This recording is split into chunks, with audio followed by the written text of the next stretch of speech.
কর্ণকে তো বিভিন্ন জায়গায় নায়ক বানিয়ে রেখেছে, কিছু বলার নেই। আমাকে এখন এইসব বললে উল্টো সিধা বলে যে আমি নাকি কিছু জানি না।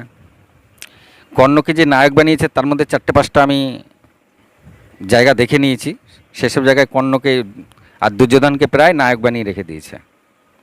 তা তাদেরকে যদি আমি এখন কর্ণ সম্বন্ধে বলি, তারা তো আমাকে উল্টো সিধা বলবেই। শুনুন, কর্ণ কিন্তু কবজাসুর অংশ ছিল।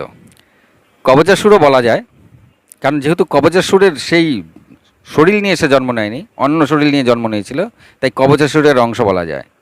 কবজাসুর যখন একটা কবচ ছিল, তখন প্রাণ বাঁচাতে সূর্যের শরীরের মধ্যে ঢুকে পড়ে।